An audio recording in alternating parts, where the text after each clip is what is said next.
Hey everyone, welcome to another edition of the Weekly Bullet. My name is Paul Lathrop. I'm the Deputy Director of New Media for the Second Amendment Foundation.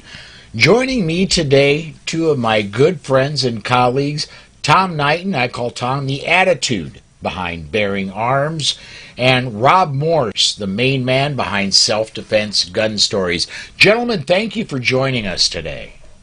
My pleasure. So Tom brought all the news. I mean, if it weren't for Tom, there'd be nothing to talk about.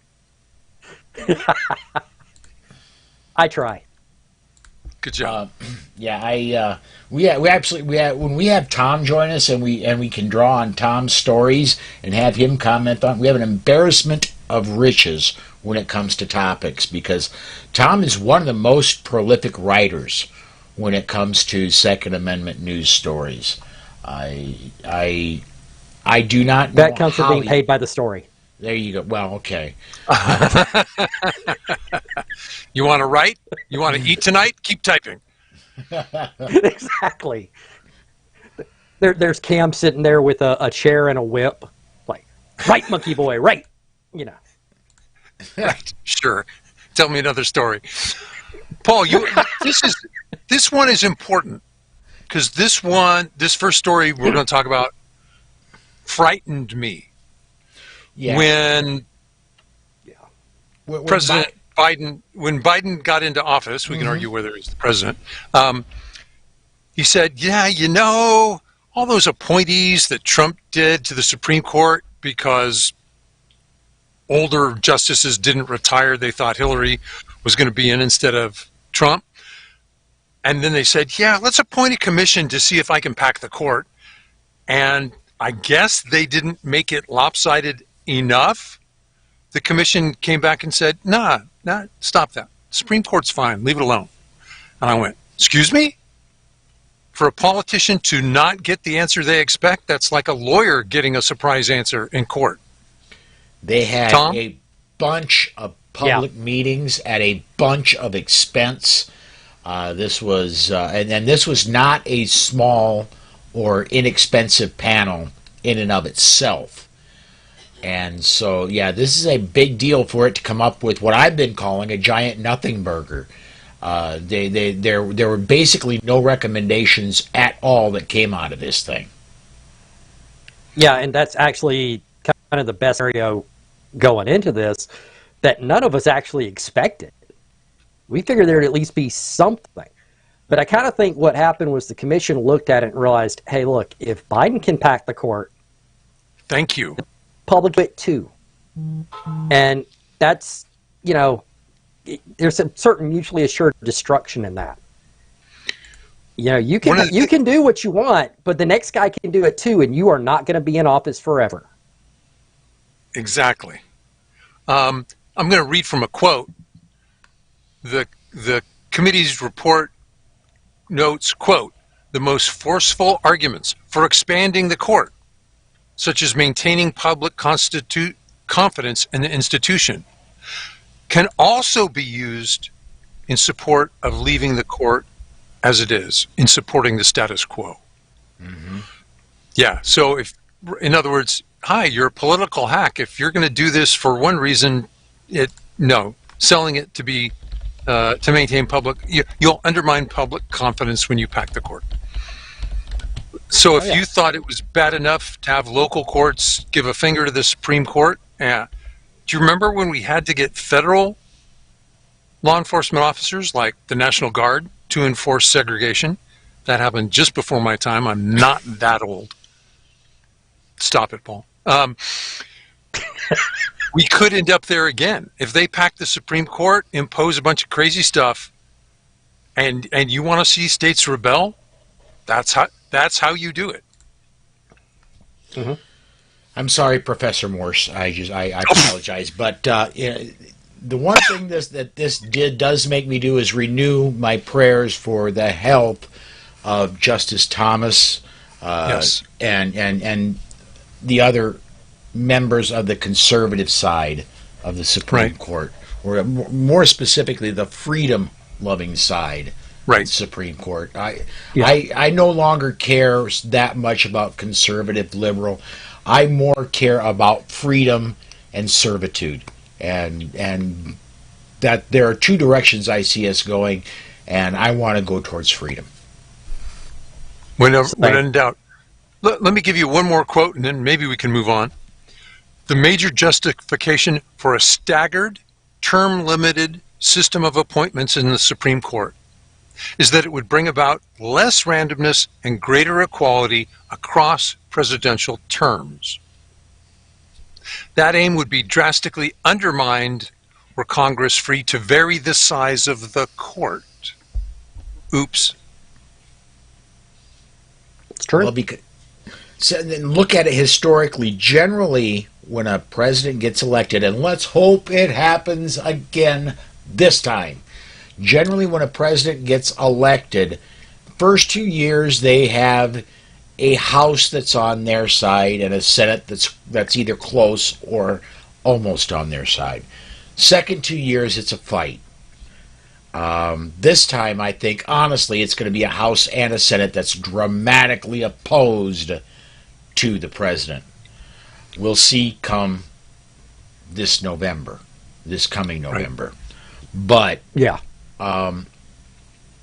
because I honestly think the House is going to dramatically swing red, and let's hope the Senate follows suit. It can't swing as far, but I'm hoping it swings 4 to 5 seats, maybe 6. Right. Well, and because of the longer term, it doesn't turn over as quickly, right? Right.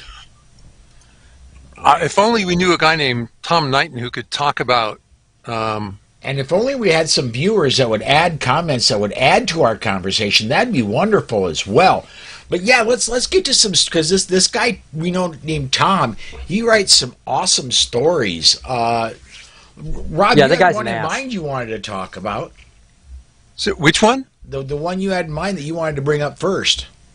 Oh yeah, my sense of irony is I love to touch it. There were a bunch of people who were unhinged over the Rittenhouse verdict. I mean, just crazy. Yeah. And some sacred cows ended up on a collision course, and Tom wrote about it. Tom, would you explain the story? Yeah, it's a guy in Missouri who was so incensed over the Rittenhouse verdict, took it to mean that, you can, just shoot people, whatever, and threatened to go to his old high school and shoot it up, and figured he could get away with it because Rittenhouse had gotten away with murder, and which really just illustrates how little he understood about the case. I mean, even if you don't think it was self-defense, he didn't walk into a school and start shooting it up, and that's what this guy threatened to do, and police rightfully locked him up. Yeah. But it was very clear that by his comments, he said he was going to shoot it up in Kyle Rittenhouse's name, which is something nobody on this side of the fence would have actually said, and saying that it was the verdict showed that we could get away with it was, again, not something someone on this side of the fence would say. He was very clearly on the other side, interpreted what he wanted to from the verdict, and also was completely and totally unhinged as a human being. Yeah, I don't personally know anybody that wants to get away with anything. Yeah, no. I don't know. I wouldn't mind getting away with not having to do stuff around the house, but my wife won't let me. That's about it. Yeah.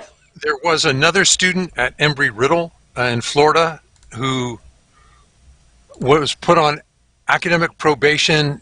And how did they find out? I think it was things he said online, and the cops were waiting for him when he stepped out of his apartment. And he was loaded to do mayhem. Mm-hmm. Fortunately, they stopped him. What bothers me is this double standard.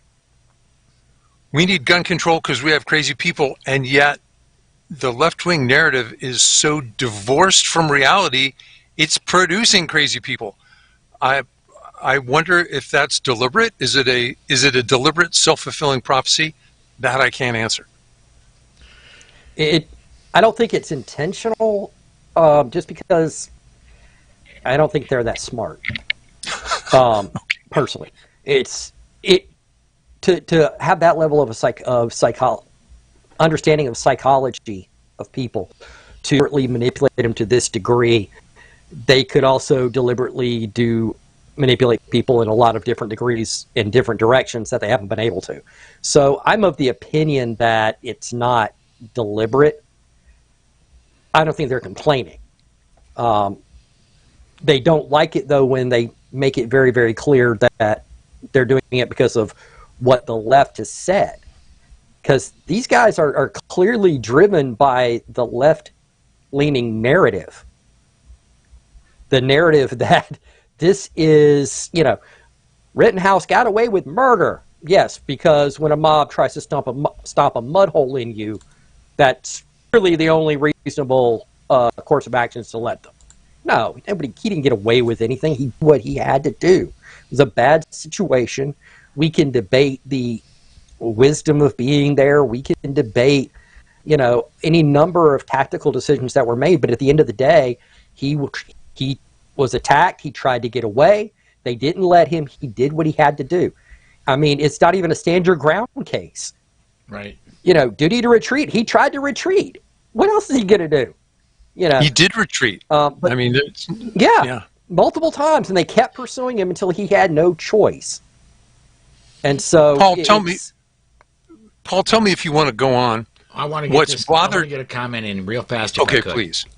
Smeggy42 over on the YouTube side says, I hate when people say it's only because he's white. I would support anyone that was put in that situation. It's clear self-defense.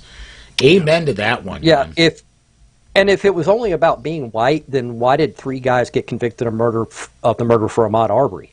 Mm-hmm. Right. If it's just a white-black thing, then they should have walked too, right? Right. Or maybe it had something to do with the facts of the case being different and a completely different situation. Speaking of a completely different situation, I want to get to another article that Tom wrote. And this one is that this whole Jesse the guy who claimed he was beaten up by guys in MAGA hats. Turned out, I like to go, Tom. Yeah, I was just going to say I prefer to pronounce his name the way Dave Chappelle did, as Juicy Smollett. Okay. Because that just tickles me to no end. You find your amusement where you can, and that's right up there. So, yeah, this apparent actor, I can't say that I've ever seen anything this guy's been in, but he was in I guess a show called Empire, and then the show was struggling in ratings, so the guy decided, well, I need some news story around me, and hired 2 guys to beat him up and hang a noose around his neck. And then when it came out that he arranged this, then somehow he paid off the right people, and the district attorney all of a sudden dismissed charges, and the state came back later and said, wait a minute, and refiled different charges. But you wrote that this actually harms people who are victims. You want to get into that one a little bit, Tom? Oh, sure. It's the little boy who cried wolf, only it's a group thing. We've seen, since Trump was elected especially, there were legions of hate crimes. Tons and tons of people saying, oh, I was attacked by people in MAGA hats. And then when you dig a little deeper, it's complete and total BS. And all of those, got to the point people they hear there's a hate crime, they're like, yeah, okay, whatever. What Juicy Smollett did with this one was create a very, very high profile. Empire was still a well-known show at the time. They, may not have been doing as great in the ratings, but it was still heavily watched. It was still considered a hit show. And, so he had a pretty high profile. So when he did this, it took a different level than all of the other hate crime hoaxes we had seen, because this made headlines. This had, Kamala Harris talking about what a great guy Smollett was, and, actors and politicians and, all these people talking about this is awful and we shouldn't, we should not tolerate this and this can't be allowed to stand and blah, blah, blah. And a lot of us knew it was complete BS because he claimed that the attackers put a noose around his neck and yelled, "This is MAGA country," in Chicago. Nobody thinks Chicago is MAGA country. Yeah. Ever. No. It's like, come on. First of all, that's something a villain from a TV show would say. That's not TV something show. a real person would do. Yeah, a bad one. Well, he was an actor, not a writer, so no wonder. But I mean, it's a caricature of the Trump supporter that's based on the voices in their head. It's not even a caricature of what's actually there. It's a caricature of what they think a Trump supporter was and is. Right. And nobody in Chicago, no Trump supporter in Chicago thinks that is actually MAGA country. Nobody. No, they think they're behind the Iron Curtain is what they think. Right. They refer to it as occupied territory. They're behind enemy lines, just like that. They don't sit here and say, "Oh no, this is really Trump country. We up here in Chicago really love Trump. That's just the media lying to." No, we all know otherwise. We know. Let me get a couple comments in here fast. Who's going to pay the price? Yeah, it's going to be the Hispanic kid who, in say Texas, Nevada, or New Mexico, someplace like that. It's going to be the black guy in the Deep South, or even up north. In fact, I've heard more stories from up north. Be honest. For a while, it was the Asian in San Francisco who's getting beat up by a black guy. Yikes! Yeah. And luckily on a lot of those we had video of it happening. Of course, it was funny. The media just said, it was an anti-Asian hate crime, and so thinking it's a white dude, and it's not the white guys doing it. But all of these people who are, potential victims for a hate crime are now going to have it that much harder to convince someone they're really the victim of a crime. Yeah. Absolutely. Excuse me. My apologies once again, Professor Morse, but let me get a couple comments in here. Smeggy, nailed it, dude. And John, good one, gives us a quote from Joe Biden. "We must stand up and demand that we no longer give this hate safe harbor, that homophobia and racism have no place in our streets or in our hearts. We are with you, Jussie." Again, that was Joe Biden. Luckily, Jussie can rest easy knowing that his attacker has been convicted. Yes. I mean, really, Jussie shouldn't beat himself up. Shouldn't beat himself up over this. I mean, that's low-hanging fruit, Tom. I expect better from you. I stole it from Ben Shapiro. I'm not gonna lie. I couldn't resist, though. What bothers me is there are city DAs who would have tried to bury this corruption. Yeah. If Smollett had done this in Austin, he might have gotten away with it. If he'd done it in L.A., in San Francisco, Seattle, Portland. Oof. He almost got away with it in Chicago. Yes. He almost did. The Chicago was going to let him. They were, he about walked off. He did get away with it in Chicago. He did not get away with it in Illinois. Right. Yeah. And there were videos of this, and somebody said, "Oops, wait a minute. They're wearing hazmat suits, but they're black." Say what? Just Jesse. There's a reason they have people in that do casting for a reason. You flunked that course. I saw something where it said, congratulations, though, to Jesse for hiring black actors for what are traditionally white people roles. So, thumbs up, Jesse. Let me Whoa! Let me get a couple comments in going back to the Rittenhouse topic here. Ron says Rittenhouse got what he deserved, acquitted. And Absolutely. Right. And Smeggy said that there was a black lady who defended herself in Detroit, and they didn't press charges. But you don't hear about that much. Matter of fact, Smeggy, you don't hear about that so little. It ran across my attention, but I'd actually already forgotten about it. That's how little you heard about that. That somebody who's hip deep in Second Amendment news, it had crossed my radar, but it had passed out of my admittedly short attention span after my stroke. So, I'm sorry. Say what? Okay, I want to talk about that. The media over-reports the use of a firearm by criminals. We think it's common. In fact, it's a small fraction of violent crime. 8%, 1 out of 12. Take the reciprocal of that. Look in consider what you see on mainstream media, consider what you see in your local news media, and then say, when do you see stories of armed defense? That, in fact, happens millions of times a year, and they bury it.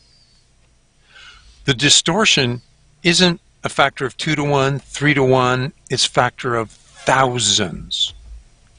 They take a story that's enormously common and ignore it because they don't want us to see it. well, and Rob, you're Even under the... go, Tom. Okay, I was going to say, even under the ideal circumstance, of reporting, you don't report dog bites master, or you report bites dog, armed self-defense would be getting less coverage normally because it is so much more common. But it's the way they report in totality of just simply pretending it doesn't happen. Right. And then when it does happen, the local media may cover it, because the real journalists still exist at the local level. They just can't move up because they're not pushing the narrative. But you've got a handful of stories here and then. That's usually where we all hear about them. Right. We luck up on a local story. It's not picked up by the New York Times. It's not picked up by the Washington Post. They don't pick those stories up. But one person with a gun using it wrong becomes a huge thing. Yep. It has that potential to completely blow up. Rob, Tom, go ahead.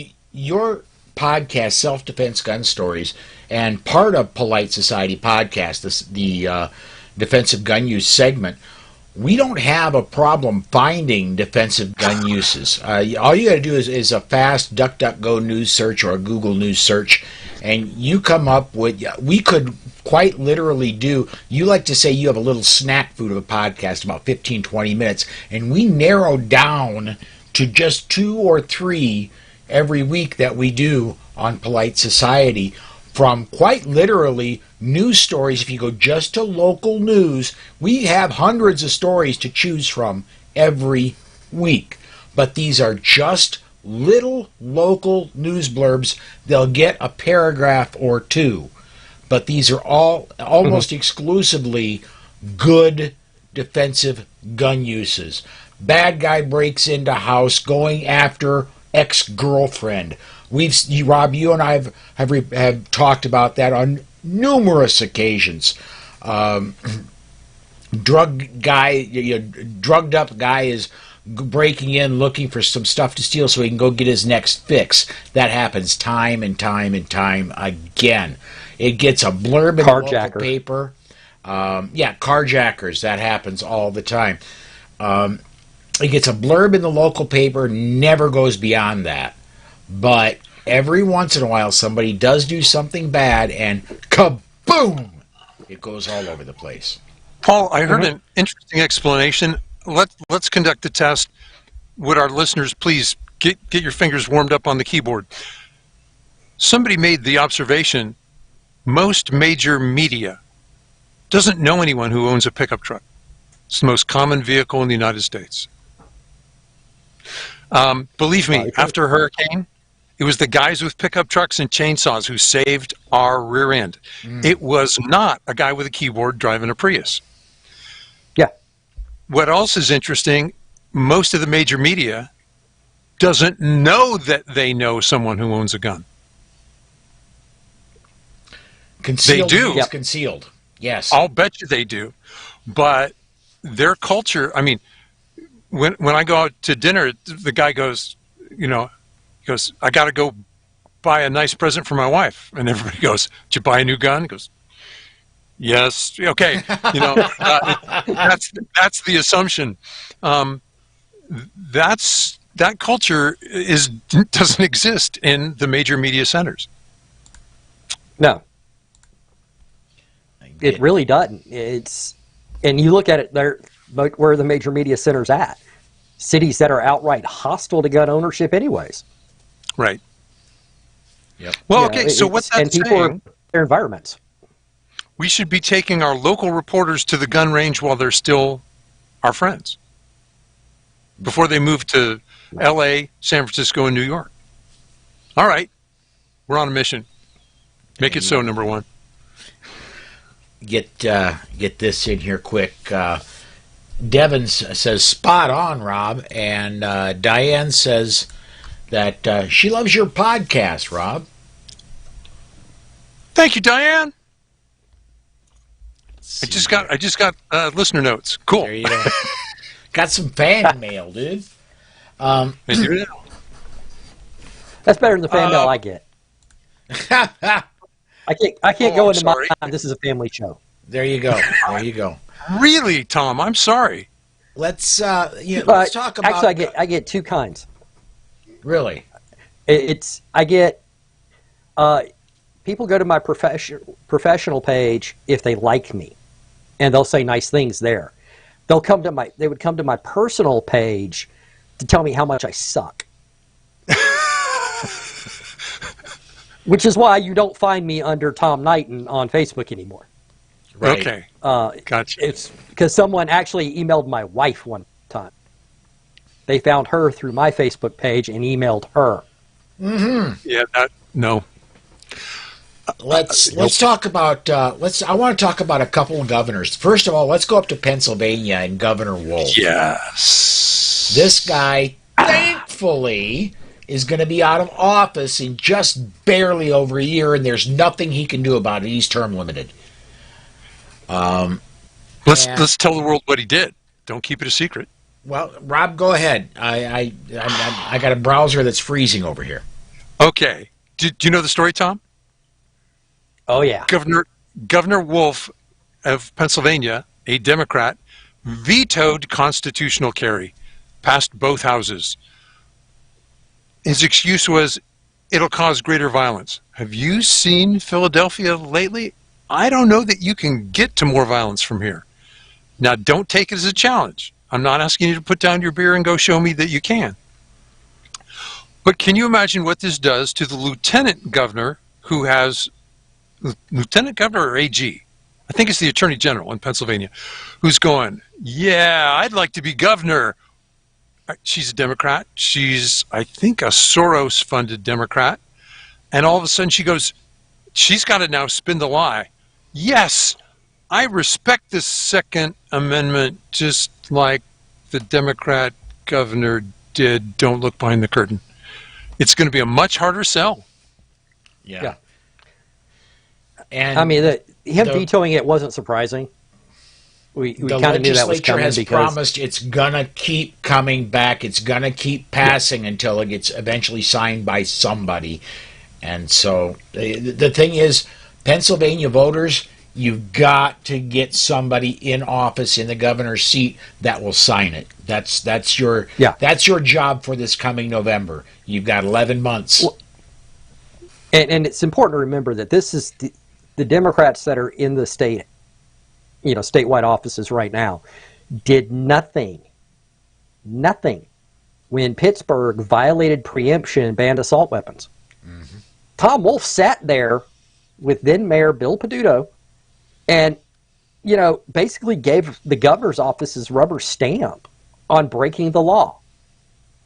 If that's what Pennsylvanians want out of their governorship, sure, go ahead, keep voting for these guys. But if you want, even if you don't agree necessarily, with us about the place of, gun laws, you should at least expect the rule of law to matter. And that includes preemption. And they didn't. Part of what you do when you take the oath of office as governor is you swear to uphold existing laws. Yeah, not so much. What bothers me is that gun control advocates may bury their money into other organizations that will then fund these Democrats. I think the National Party has tainted the Democrat name.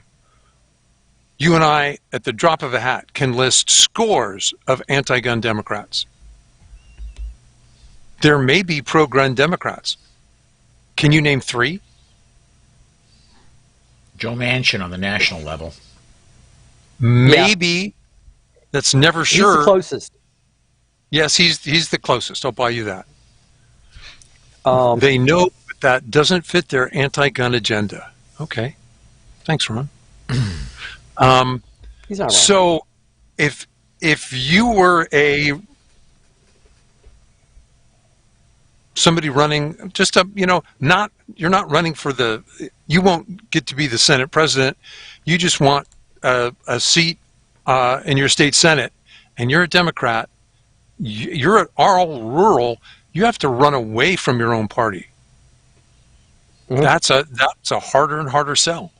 Until that message filters up, I can't see that the top of the party will change its attitude toward gun control. Can we? It's not in. Oh, go ahead, Paul. I want to go just a little bit south, and I want to mention Virginia and Ralph Northam. Okay. Northam proposed a budget and wants $27 billion for anti-gun initiatives. Only problem is his party just got absolutely spanked in a statewide election, and the next governor, who happens to be a pro-gun Republican, would have to sign that budget proposal. The chance of that happening, not very good. What we've seen, and you know who taught us how to do this, and I'm not intending this to be political, but Planned Parenthood would take state funds and then make huge campaign contributions with them. Shocked. I think that's what we're seeing here. It's not so much that he wants gun control as he wants local organizations to have money that they can then donate to political candidates that will, shockingly, give them more money. Yep. Okay. So it's a money laundering operation by any other name. Mm-hmm. All right. I want to get a comment from Larry in about a topic we were talking here just a little bit ago. The comments seem to be flowing in a little slow. It takes a minute or two for them to get from when you comment. To me, it seems like today, but let me get this in. Larry said, a very common thread is to criminalize self-defense regardless of the law and then prosecute it. Especially in the Rittenhouse case, that does seem very... that seems to be they were going to prosecute no matter... Damn the evidence, full speed ahead. I think part of it was they're like, well, we have to prosecute this because if not, the city's going to keep burning. Well, that's one of those things you can look at and think, well, I can see they're trying to avoid still more riots, but it's still a kid's life that was hanging in the balance over, complete BS. Like we talked about, earlier, he did everything he could to avoid having to pull that trigger. Mm-hmm. And it's not even like we had to take his word for it. There were like 6,000 angles of video including showing the what FBI. happened. And what the heck were FBI drones doing up there? Yeah, I'm not real comfortable with There was FBI a PTA drones. meeting scheduled for tomorrow, Tom. They're just testing them out. Oh, okay, yeah. No, what that explains it. Yeah. So, Tom, I'm going to take the riots alternative. aren't a big deal. PTA. Right. I'm going to take the alternative point of view. If you wanted to see Kenosha burn, you'd have convicted Kyle Rittenhouse, because that said, field day. Go ahead, burn it. Anything you do, the police won't oppose you. Citizens will be brutally prosecuted if they oppose you. The streets now belong to our political thugs. Yeah, I don't disagree. Wow. I think that was where they were. I was trying to figure out a reason to do this that wasn't just pure evil. And in the moment, I could see someone's. In the sense that they said, you dared oppose our favored political group. You need to be prosecuted. And that was possibly part of it too. It's none of this. I don't think it was a simple listen thing. I think part of it was, well, if we don't do something, then we're gonna, this is gonna burn, and it is theoretically possible. I'm not saying it's likely, but it's possible they originally intended that they were gonna indict him and then decide to drop the charges. Only pressure kept coming down not to. It's 1,000 different possibilities that we may never actually have full answers because the people who are involved won't talk to us. Yeah. They were really damned if they do, damned if they don't. If I were appointed king of Wisconsin, I'm telling you, anybody who was on the film of that riot that night that could be identified other than Rittenhouse would be spending 30 days in jail just for being at that riot. And there were some media there. Be careful, Paul. You know what? They might be cooling too. Okay. At any rate, especially if they had MSNBC credentials. Good point. But it was just a mostly peaceful assault. And yes, it was mostly peaceful coverage by the media team too. I want a couple of comments, and before my let me get these comments in here real fast. Sorry, my brain is misfiring, but right. John's isn't. The police were told to stand down, and the governor did not deploy the guard.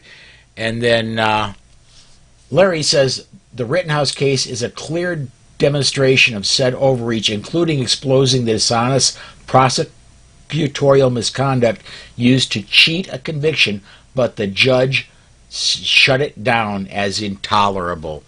And I'm kind of dropping this one on you guys. I talked with Alex Uli about this one last night after the show went dark. But Alex and I discussed this a little bit off of the air. What do you guys think about this proposed law in Oregon, called Kyle's Law, where if you're found not guilty on an exceptionally weak case, you're allowed to sue not only the government, but the prosecutor for your legal expenses, for your lost wages, for costs, and the prosecutor themselves can be held liable. I think you mean Oklahoma? Yes. Not Oregon? Yeah, Oklahoma. And the prosecutor Oregon should is liable, do it, but yeah. Right. The prosecutor is liable for pain and suffering. Yes. That's where we start to add zeros. It's beautiful. I like it. And you know what? It may be the only thing that stops prosecutorial excess of prosecutors playing politics at the bench. Tom, And what do you think? the funny thing to me is I agree completely. And I think Democrats actually really missed the boat on this because they've been pushing criminal justice reform for a while. And they could have said, hey guys, see what happens? Imagine that this wasn't such a high profile case. This happens all the time. Kyle Rittenhouse was, managed to get a good deal, but a lot of people don't. They could have used this so many different ways to criminal justice reform. And tons of people would have looked at it and gone, you're right. What happened to him was really wrong. We need to address this. And in a way, the bill in Oklahoma does the same thing. It's prompted by what happened to Rittenhouse, but there are a lot of people who get prosecuted on pretty weak cases. And what they're really hoping is that any kind of legal proceeding is long and expensive and stressful and all of that. And what they're really hoping you will do is you'll take a plea. Mm-hmm. I think that was the political agenda in the Rittenhouse case. We'll overcharge this kid massively, and he'll take the plea for felony parking violation or something. Yep. Larry says that's a topic for an entire show, and that's a show we've done. Go back and look at Friday's show, and Alex Uli and I have talked about this specifically before, about prosecutors overcharging and then trying. Sometimes a plea deal is a good thing. A lot of times it's that good people who did nothing wrong accept plea deals all the time. And Alex explains why. Yep. Yeah, the prosecution is the punishment. Yeah. And the DAs love it because it's less work for them, and it still pumps up their numbers. Because you look at, how does a DA quantify his ability as a DA? He talks about his conviction rate. Mm-hmm. Well, a plea is still considered a conviction. So, they love doing that. And yeah, if you massively overcharge and go, well, okay, we had you on murder 1, but we'll settle for aggravated assault. Well, when you're looking at, potential death penalty, a couple of years in prison doesn't sound that bad. And theoretically, an attorney, an officer, a judge, attorneys are supposed to be officers of the court. Their number one thing is supposed to be the prosecution, the finding of the truth. That's supposed to be their main goal. And that's absolutely not the case. No. Well, right, Paul. In theory, there are 3 parties, judge, 2 attorneys, looking for the truth, and in fact, it's an adversarial system. Here, you have to prove my client was guilty. There are benefits of both, and costs and weaknesses of both. Can we talk about again? My sense of irony needs to be scratched. What's been going on in LA? Go for it. Yeah, some of the rich folks in Beverly Hills are going, it's not safe here anymore. Guys are getting robbed. People are getting shot. Some of them are getting killed. It is tragic. But that's not down in the flats. That's not down in Compton anymore. And all of a sudden, the classic response of, we just need to take away their guns, but not mine because I need to protect myself. Oh, you mean you have rights? Well, if you're living up in Tony Beverly Hills, actually they have rights too. The crime is happening down in the flats in Compton. The poor people of Compton need a gun way more than you do. But it is interesting to see the media elites in LA go, yeah, gun control, well, but not so fast. Couldn't my friend get a gun? cognitive dissonance on display. It's informative, but in fact it's sad. You want these people to be brighter than that. You want them to have empathy, not just for their rich friends, but for the single mom working a job who comes home in the dark in the fall, and you want her to get home to the neighbor who's watching her kids in one piece. Well, and hopefully they're more responsible than Alec Baldwin.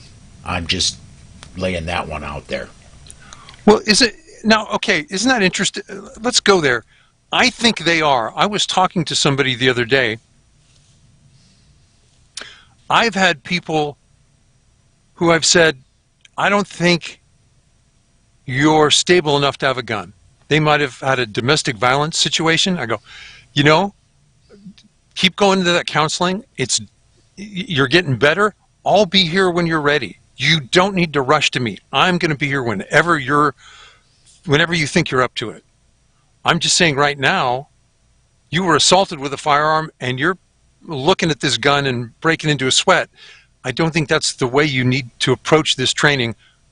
Practically, I was worried about instilling a bunch of training scars. That if she had a lot of exposure with me, she'd never recover. I think that's more common than we think. People are remarkably responsible. My fear is somebody that has, let's say, eschewed. I think that might be the right word. That somebody who's kept firearms at arm's length for most of their adult life, now maybe thinking, okay, but they live the posh lifestyle. They live the elite lifestyle. Let's hope they take on the responsibility of gun ownership as well as retaining the right of gun ownership. Yeah.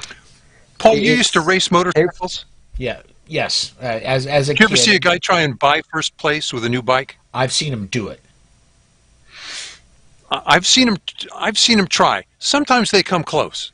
What's amazing is the guy, this was sports cars, but a guy driving a POS who was a heck of a driver, and you go, yes. I know who won at the checkered flag, but I know who won in everybody's hearts that watched the race, because they go, did you see how well the guy driving that cobbled together car did? Tom, you were going to say something. I interrupted. Oh, no, that's fine. The Beverly Hills crowd and the Bel Air crowd always kind of tickles me a little bit, because they're notorious for, their whole let them eat cake attitude in general. And this is really a prime example. It's like, well, Compton, take guns from the peasants in Compton, but leave mine alone because I'm important. They're not. That's kind of the approach that we typically see. And it's why I like to talk about, rights isn't just about my rights. It has to be about people I don't like. Then Senator Kelly Loeffler kind of talked some smack about, how it was wrong that the new Black Panther Party was able to walk down the streets of Atlanta with guns. And I had to take her to task, because I don't necessarily agree with anything the new Black Panther Party believes in. But if I'm going to protect my right to gun, I got to protect theirs. Well, they're not effing around. Same thing.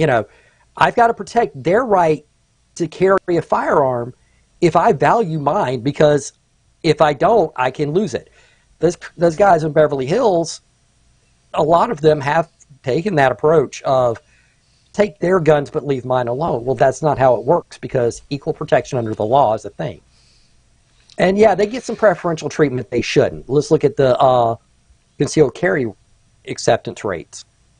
The current sheriff there is only, issuing permits on 25% of the applications. And he's doing better than the guy before him. The guy before him was only doing like 8. The concealed carry rate in L.A. County, I think, was 1/4%. Nationwide, Nationwide, aren't we up to like 8%? Nationwide, it's 8. When you exclude California and New York, where it's broadly not issued, it's 10. So we're north of 10 here. Let me get a couple comments in quick. Butch says, let's build another wall in Beverly Hills. Rick says, Escape from L.A. was a prescient documentary. Well, okay, but let's put it on the far side of Beverly Hills. I want them included in L.A. Then they would let the poor people protect themselves. Rick says, my wife just spent 2 days in Beverly Hills and sent me a pic of a homeless shack right on the street at La Cienega and San Vicente. Right. Well, if you're going to be homeless, where would you rather be homeless? Beverly Hills or Chicago? Good point. Yeah, right. Or Sioux Falls, where last night we had 9.5 inches of the white stuff. Larry Benson. We haven't had 9.5 inches of the white stuff my entire life in Albany combined. Larry Benson says, love Georgia it's for the that. message, not necessarily the messenger. This brings to mind, when I was growing up, one of the popular things to say was, I hate what you're saying, but I'll fight to the death for your right to say it. That's gone away. Yeah. I haven't heard that other than myself saying it in years. What does Larry mean? It's the message, not the messenger. I'm confused. Whose message to whom? The message of the gun right. Certainly, like Tom was saying. Oh, gotcha. Yeah. Tom and I are pretty ugly people. What we need are more celebrities who would say it, and then they'd notice that it was the messenger. Okay, I get you. Yeah. But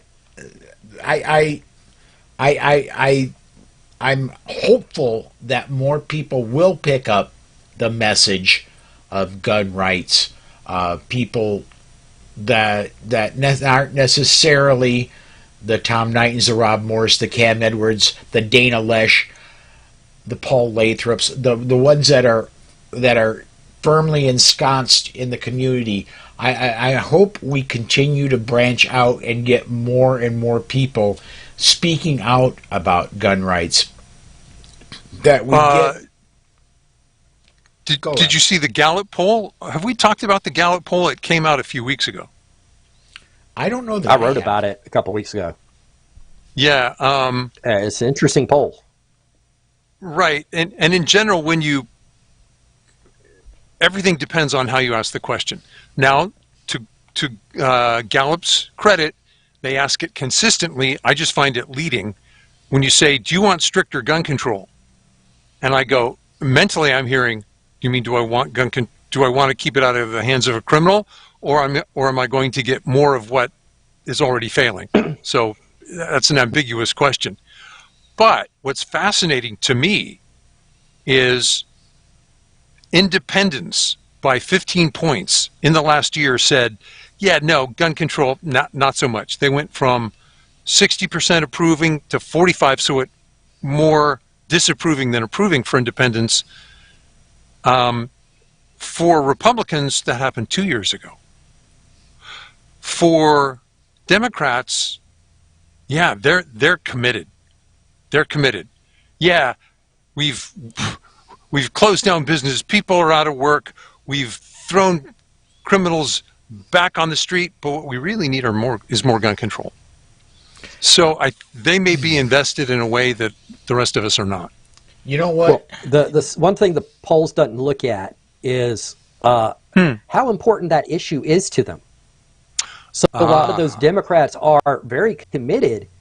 That's not going to make their decision for them. They're not going to vote for a candidate on the basis of gun control.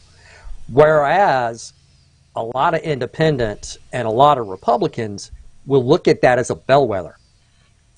Gotcha. I don't know where he's going to stand on an issue I've never even heard of, but he's good on guns, and therefore there's a good chance he's going to value my freedom overall. Mm-hmm. And Gallup usually doesn't account for that. Most of the polls that talk about, this broad support for gun control fails to prioritize how important is that issue to that particular voter. And on the right are very important. On the left, not as much. I want to point out to our viewers that lest you think that and to a great degree we're preaching to the choir, to the people that are watching this, you are politically, I am guessing, either libertarian or right-leaning. I don't think there are many far left, although there are some. Hello, Washington, and those reporting to Pelosi's office. I know you're there. But at any rate, hi,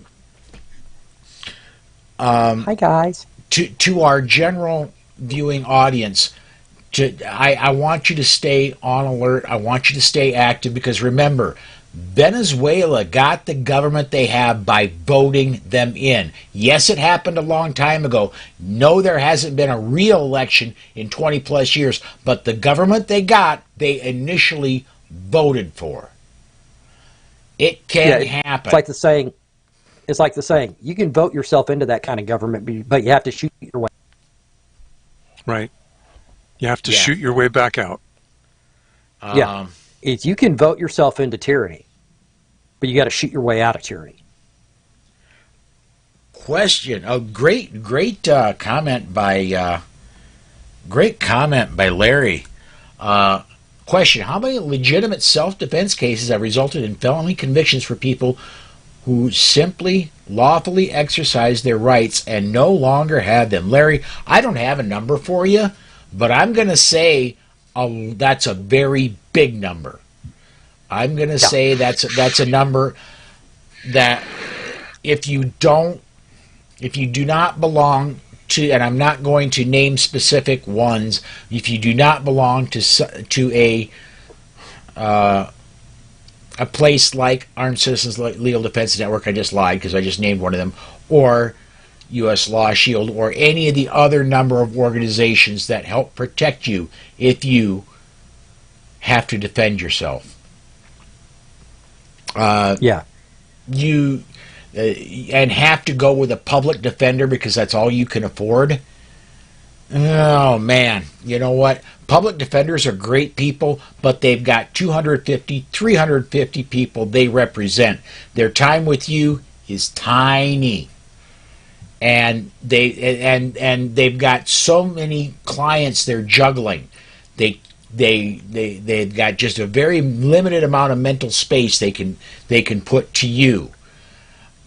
So unless your case is just flat extraordinary, you're going to get what they can give you when they've got time to give it to you. And unless you've got, and I know this from experience, tens of thousands of dollars you can lay out for a rock star attorney to get you to trial, you're out of luck, man.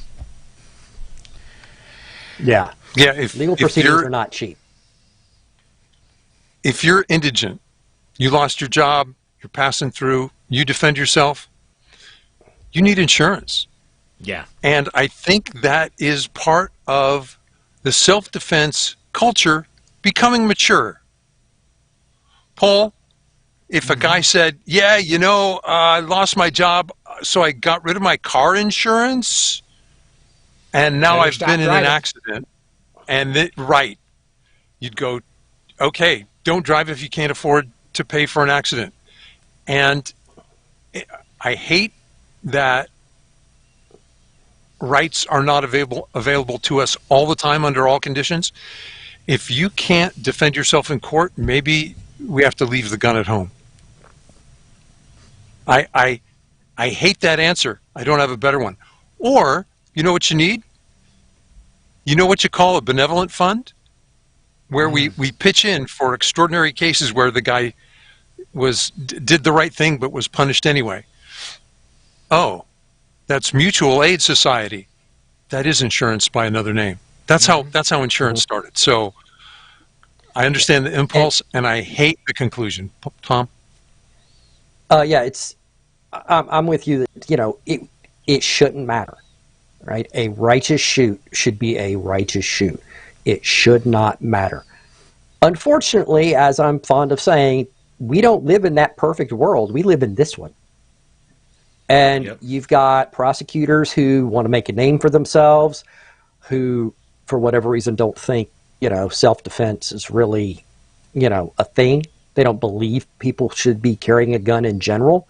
Like the prosecutor in the Rittenhouse case, if you bring a gun there, your right to self-defense goes out the window, which means you have no right to self-defense at all. But he, that's what he thought. That's what he said in open court. You telling me he's the only prosecutor in the entire country who thinks that way? I don't think so. And so you've got, if you cannot afford the insurance, and I pray you can, but if you can't, then maybe what you need to do is leave the gun at home, be a little smarter, a little more careful about where you are and what's around you to negate the potential for having to use it. Because a lot of cases, you're not at fault to attack you, but maybe you saw them and you didn't listen to the voice in your back of your head saying that guy is bad news. Well, maybe you should in that case. Maybe you should take a little more precaution than you might ordinarily do so because you've not done. It shouldn't matter, but it does. Most of these cost somewhere between $100 and $200 a year. You know what? Pick up a little overtime at work if you can. If you can't, go get a job part-time delivering pizzas one weekend and then quit for a year. Yep. There's your money. So you can find a way to do it. We've gone over, guys. We're over our hour. It happens. Oh, so, they're going to find us. Yeah, exactly. Before we take off, though, Tom, what's interesting going on over at Beringer? What have you got interesting that's gone up recently or is going up soon? Oh, we talked about the most interesting stuff I had come up. The Jussie Smollett, so I think that one dropped today, or no, that was yesterday. And we're always responding to the new stuff as it comes up. I can't tell you what I'll be writing about Monday because I look at stories Sunday night, Monday morning, so that we can get the most relevant new news. But we also will do occasionally, I'm kind of toying around with the self-defense laws and how it applies to Home Alone. Oh, I can't wait to I'm actually read toying that around one. with that story. Because Christmas it's something angle. we were I love talking it. about. Yeah, we commercial for Home Alone came on earlier, and we were talking about how a lot of the stuff that Kevin did in that movie would be fatal. And I kind of was like, wait, well, it's self-defense, and I'm like, wait, that took place in Illinois. Yeah, absolutely. Duty to retreat. Kevin didn't retreat. So it's going to be fun looking at that angle and trying to dissect it just as a fun. Illinois doesn't have a castle doctrine. No. Yeah. Nope. And your screen captures for each chapter are going to be priceless. I love it. Tom, would you share that with me on Facebook? I'll repost it on my website if you like. I'll share I'm the looking heck forward out of that. Yeah. I'll try to remember to do that. I've got a bad, so please don't take it as any slight if I forget. I just forget everything. Yeah, filthy animals, Rick says. Rob, what do you want to plug? Self-defense, gun stories, your blog, man. You're all over the place. What's new and what's going on with you? I could plug my old articles, but those aren't so interesting to me. Right now, what's got my curiosity is why so many of us are coming out against gun control. And I think that's very much a sign of the times. We're seeing economic factors that are saying, wow, violence is in our society. We're seeing the extremism of gun control advocates saying, if you want a gun, you just are itching to kill somebody. And then we're looking across the table in the morning and in the evening and in the mirror at night and going, no, that's not me. So gun control has hollowed out the middle, and it's only the extreme Democrats who are still supporting it. It should come out probably Tuesday or Wednesday. All right, very cool. And I want to take this opportunity. I did it on Friday. I'm doing it again today because of a slightly larger audience today. But I want to take this opportunity to, I want to put the camera on me, not on Rob. But going back to the Michigan shooting, and I want to say this. If your child tells you that there's a student at his or her school that has issues, that there's this concern, that there's this or that social media post, and you believe them and you're concerned, don't send your kid to school if you think it's real. Ultimately, your child's safety is your responsibility, not the school's. Get in touch with the principal of your child's school. Do what you need to do. But if you think there's an issue, keep your kid from school. If there's in almost all the nation, and I cannot speak this, I'm not an expert, but in most of the nation, it is legal to homeschool your child. The the school shootings, I do not know. I do know how to stop them. And unless we go really long overtime, that's a discussion for another time. But I want to say this: if you think there's a credible threat at your child's school, there's no way. I have grandkids now that are school age. My kids are all grown. But if there was a credible threat at one of my grandchildren's schools, I would go down and I would stop a grandchild from going to school. So just want to, if you have school-age kids, that's my message to you.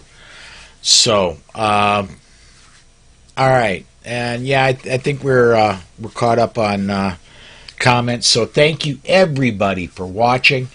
Thank you, Rob. Thank you, Tom, for joining me. Working with you guys is so easy.